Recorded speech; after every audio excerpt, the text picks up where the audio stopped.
एक था कौआ और एक थी चिड़िया। दोनों में दोस्ती थी। चिड़िया साधु स्वभाव की और कौआ था फूफा में रहने वाला। दिसंबर का महीना था। झमाझम बारिश हुई तो किसानों की आशाएं जाग उठीं। धरती गेहूं बोने के लिए बेहतर हो गई। चिड़िया ने कौवे से कहा, भाई जी बारिश हो गई है, चलो जमीन में हल चला आए। कौवे ने कहा, हाँ हाँ क्यों नहीं, तुम वहाँ चलो और मैं अभी आता हूँ। चिड़िया बोली, आ जाना भैया, खेती अकेले मेरे बस की नहीं।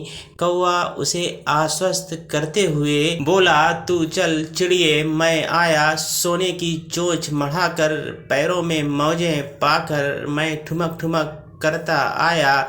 भोली भाली चिड़िया ने उसकी बात सुनी और चली गई। पहले तो खेत में बैठी वह उसकी प्रतीक्षा करती रही, परंतु जब वह बहुत देर तक नहीं आया तो उसने सोचा कि क्यों ना वह जमीन को खोदना, उसमें हल चलाना शुरू कर दे ताकि थोड़ा समय बच जाए।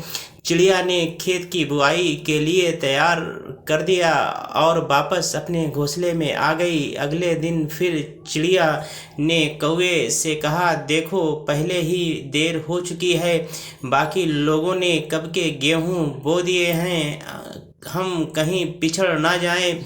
चलो आज चलकर गेहूं बो आते हैं। कौवा बोला, हाँ हाँ क्यों नहीं, तुम बहुत अच्छी हो, कितना काम करती हो और समय का ध्यान भी रखती हो। चिड़िया बोली, तो चलो फिर।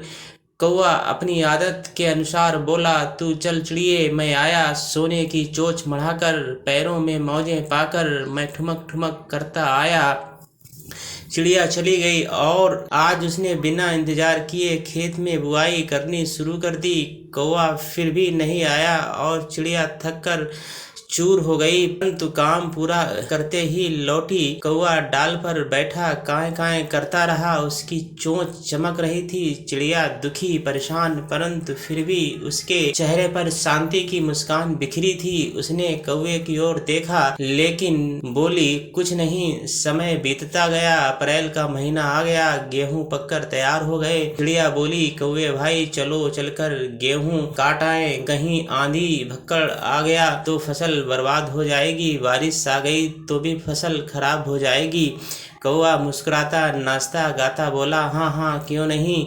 चिड़िया बोली, तो चलो फिर। खिसियानी सी हंसी हंसता हुआ कौवा बोला, तू चल चिड़िए, मैं आया सोने की चोंच मढ़ाकर, पैरों में मौजे पाकर मैं ठुमक ठुमक करता आया। नन्ही चिड़िया चली गई, कौवा फिर भी नहीं आया। चिड़िया ने अकेले ही फसल काट ली, थक के होकर नन्ही चिड़िया चली गई, कौवा फिर भी नहीं आया। चिड़िया ने अकेले ही फसल काट ली, थक के चूर हो वह अपने घोंसले वापस आ गई। उसके चेहरे पर संतुष्टि थी। उसे देखकर कौवा उसके इर्द गिर्द मंडराता हुआ बोला, वाह बहन तो कितनी अच्छी है, मेरा काम आसान कर देती है। फिर एक दिन चिड़िया ने कौवे से कहा, चलो फसल बांट ले। कौवे ने कहा, हाँ हाँ क्यों नहीं, चलो अभी चलते हैं, कहीं आवारा पशु ही न खा जाएं। चिड़िया ने आश्चर्य से उसकी ओर देखा, समझ गई कि अब सारा काम हो चुका है और कौवे की दृष्टि अनाज पर है, परंतु संतोषी चिड़िया ने कोई प्रतिक्रिया नहीं दी, केवल इतना भर बोली, हाँ हाँ क्यों नहीं, अभी चलते हैं। कौवा आगे आगे उड़ रहा था बड़ी फुर्ती से। आज उसने वो मुहारनी नहीं पढ़ी वो जो वह हर बार पढ़ता था, तू चल चिड़िए, मैं आया आदि आदि। खेत में पहुंचकर कौवे ने चिड़िए से कुछ नहीं पूछा, केवल पूछा, यहाँ दो ढेर बना देते हैं, एक अनाज का दूसरे भूसे का, दोनों में से एक एक ले लेते हैं। उसके अन्याय को भाप गई चिड़िया, परंतु फिर भी कुछ जवाब नहीं दिया। इतना भर कहा, भैया जैसा आप ठीक समझें, मुझे सब स्वीकार है। तभी बिना किसी संकोच और बिना किसी अपराध बोध के कौवा बोला, अनाज वाला ढेर मेरा और सारे का सारा भूसा तुम्हारा स्वीकार है ना। हाँ हाँ क्यों नहीं, संतोषी चिड़िया बोली। अचानक मौसम बदलने लगा, बादल गरजने लगा, बिजली कड़कने लगी, पहाड़ों पर हिमपात होने लगा। ठंड बढ़ गई, जीव जंतु कांपने लगे, अपने अपने घरों घोंसलों में जाने लगे। चिड़िया तो भूसे में घुस गई और बच गई। कौआ अनाज में कैसे छिपता, कैसे अपने आप को बचाता। बारिश में भीगता रहा, ठंड से ठिठुरता रहा और सुबह वह अनाज के ढेर पर मरा पड़ा था। निखट्टू कहीं का।